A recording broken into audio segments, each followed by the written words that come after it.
Ayan guys, luto tayo ng tinolang manok. Ayan, simulan na natin. Mag-gisa na tayo ng bawang sibuyas, luya dyan mga ka-alright. Ayan, gisa-gisa lang natin yan. Pag nag-golden brown na yan mga ka-alright, ilagay na natin yung karne ng manok dyan. Isang hita lang yan mga ka-alright. Dalawa lang naman kaming kakain yan mga ka-alright. Lagyan na natin ng bechin, paminta at saka asin. Yan. Para masangkot siya na natin yung mga ka-alright.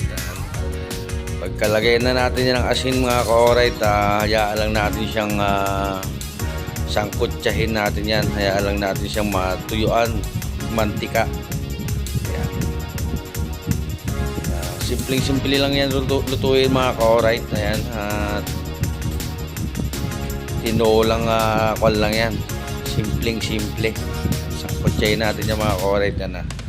Pagka medyo nagmamantika na siya mga ka-alright, ilagay na rin natin yung kanya sayote. Sayote yung ilalagay natin yung mga ka-alright, at yan ang available na gulay natin. Wala tayong nakitang papaya kanina sa palengke, kaya sayote muna ang ating ilalagay dyan. Ayan. Ganyan tayo tinola mga ka-alright. Bago ko lagyan ng sabaw, sinasama ko sa pagsangkot siya yung sayote.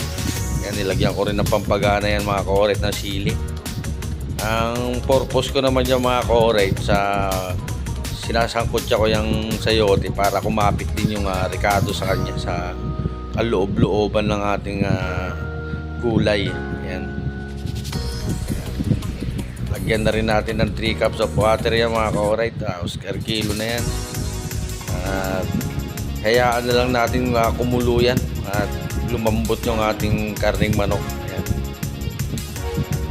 Hayaan lang natin mga ka-alright. Pag malambot na yung mga gulay natin na yan mga ka-alright, malapit na maluto yan. Lalagyan din natin ng talbos ng sili yan, para tinolang tinola talaga. Ayan. Talbos ng sili yan mga ka-alright. Pagka okay na yan mga ka-alright, talbos ng sili, alam na natin ang kasunod niya mga ka-alright. Kainan together na naman yan. Kulong-kulo na yan mga ka-alright. Ready na sa kanya lamesa para kainin. Ayan na. Kulong-kulo mga ka-alright, no? Sarap na siyang tignan. Talagang mapapakain ka na naman ng ganyan, kaning lamig. Yan. Tamang sandok na ako dyan mga ka-alright. Ready to eat na yan. Hanggang dito na lang ito mga ka-alright. Yung mga di pa nakapalo dyan at mga natatakam na, ipalo nyo itong page ko, Alright TV.